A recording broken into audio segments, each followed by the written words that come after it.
Потрага по знаци за вонземска цивилизација во рамките на нашиот поширок дом. По прашината што се крена за објектот Оумуамуа, кој влезе во нашиот сончев систем, имајќи траекторија која што изгледаше како да е неприродна, како и низада шпекулации што се јавија во врска со неговото потекло и намена. Многумина сериозни научници сакаат да го прочешлаат небото во потрага по слични објекти.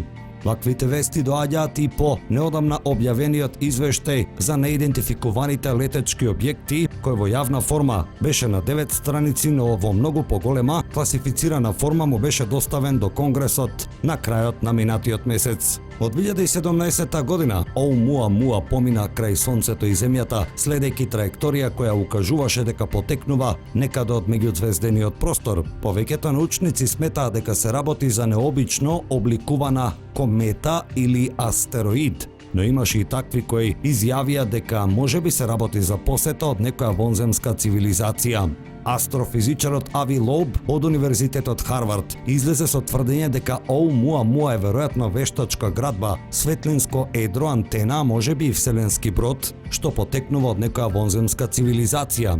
Неодамна го најави и планот за пребарување на небото во потрага по уште вакви слични објекти. Претрагите ќе се вршат во рамките на филантропски финансираниот потфат проект Галилео. За оваа цел би се користеле веќе постоечките, но и новите телескопи кои систематски ќе пребаруваат нашата околина во потрага по мистериозни природни или вештачки тела во близина на нашата планета, меѓузвездени објекти, па дури и неидентификувани летечки објекти.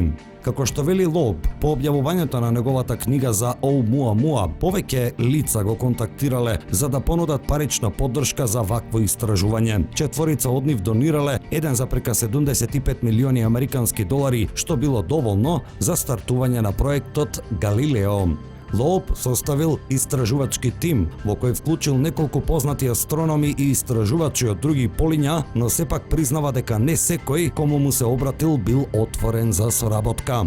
Проектот предлага искористување на пототоците од веќе постоечките, но и од следните истражувачки телескопи, каков што е 8-метарскиот обсерваториум Вера Рубин во процес на изградба во Чиле, за потрага по други објекти слични на Оумуамуа.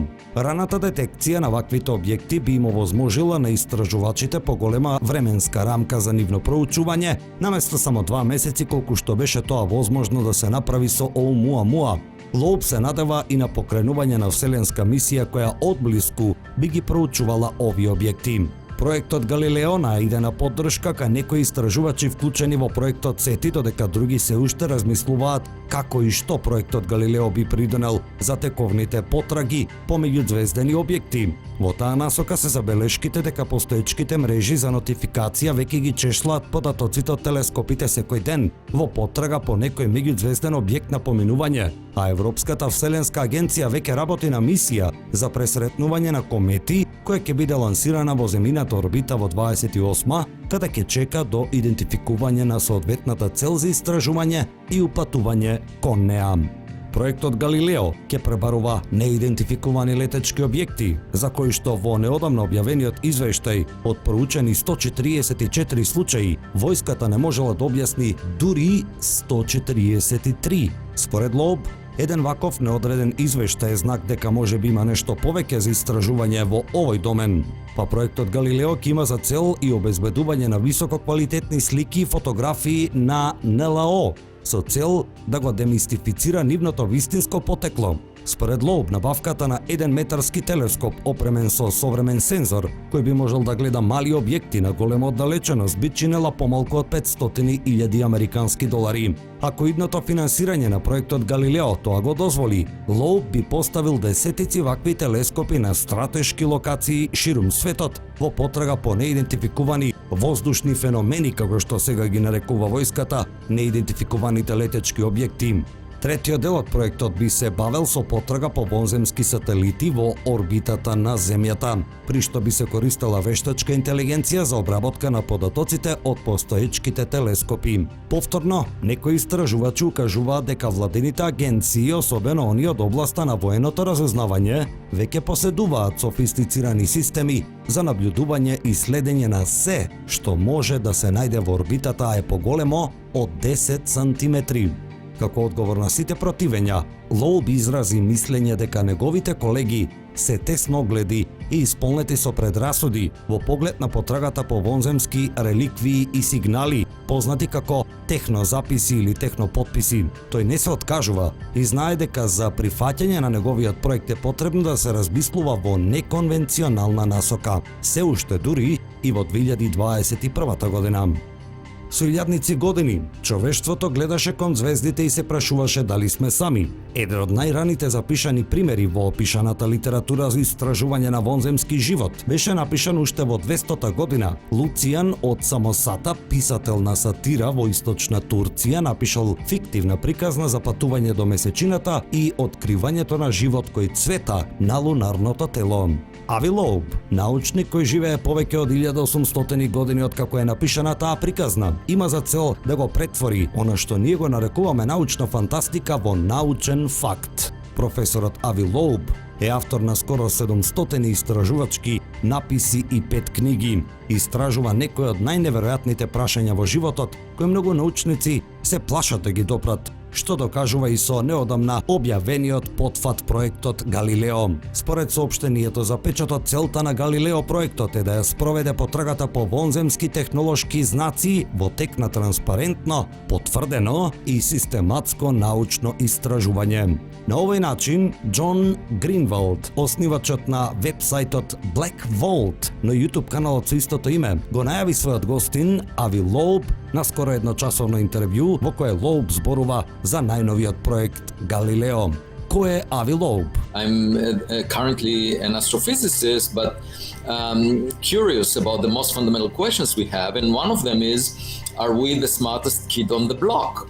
And as we will discuss, the Galileo project aims to answer this question not philosophically, but actually based on evidence, because science is guided by evidence. Over the past 9 years, I've been the longest-serving chair of the astronomy department at Harvard University, 3 terms, each was 3 years. Also the founding director of the Black Hole Initiative at Harvard, a center that brings together philosophers and scientists to study black holes, and I'm currently still the director of the Institute for Theory and Computation at Harvard, at the Harvard Smithsonian Center for Astrophysics. So, and I've been the chair of a number of boards, but we will not get into that. Јас сум астрофизичар, но сум многу заинтересиран за најфундаменталните прашања, како на пример дали сме ние најпаметните битија.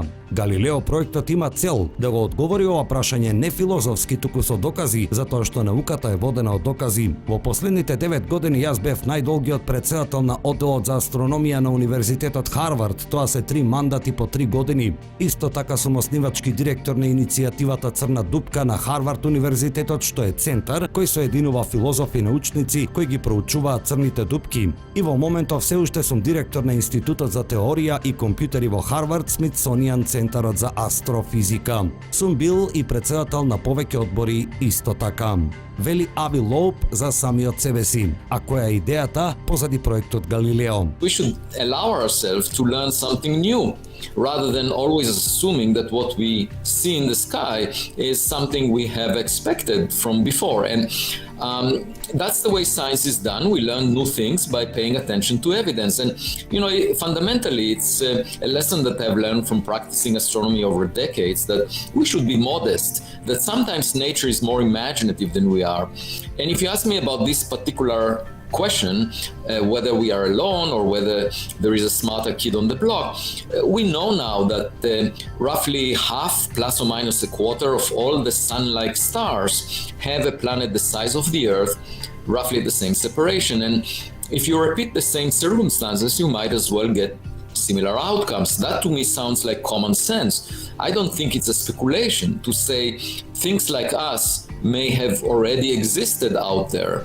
And in fact, most stars formed billions of years before the sun. So if there was a technological civilization that predated us, let's say by 1 billion years, it could have sent AI systems that replicate themselves through 3D printers and fill up the entire Milky Way galaxy by now, because it takes much less than 1 billion years to traverse the distances across the galaxy. And my point is, let's be modest, let's be humble, let's not assume that we know the answer in advance, and simply check the sky and figure out what is around us. And that's just like opening the curtains on our windows and checking whether we have neighbors.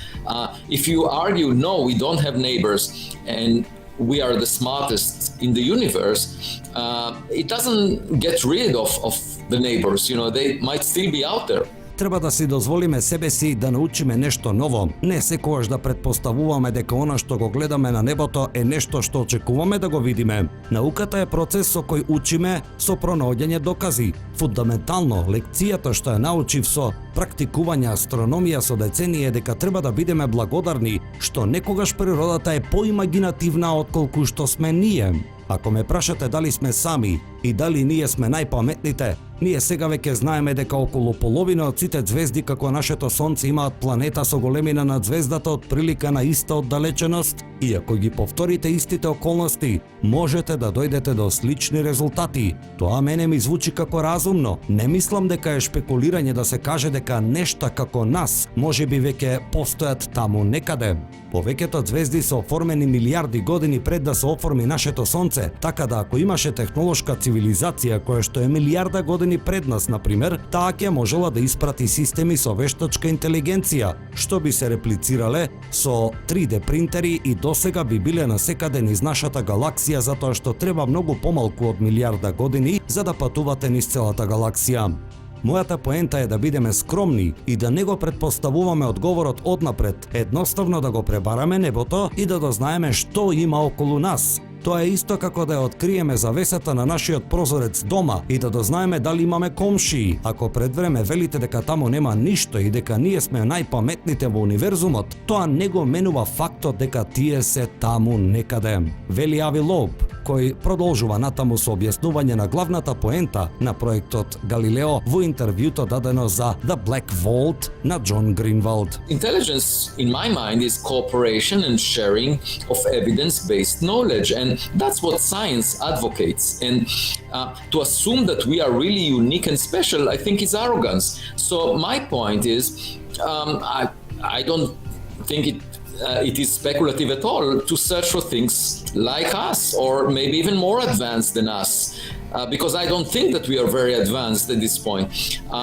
And so what's the problem about just collecting evidence, searching for that? My argument is extraordinary conservatism leads to extraordinary ignorance, as we know from the days of Galileo Galilei, when the philosophers refused to look through his telescope and argue that the sun moves around the earth. Да претпоставиме дека ние сме уникатни и специјални е арогантно. Не мислам дека е шпекулативно да бараме нешта како нас или можеби понапредни од нас, затоа што не мислам дека сме многу напредни. Што е проблематично во собирање на докази? Голем конзервативизам води кон голема игнорантност, како што знаеме од деновите на Галилео Галилеј, кога филозофите одбиваа да погледнат низ неговиот телескоп и тврдеа дека Сонцето се движи околу Земјата.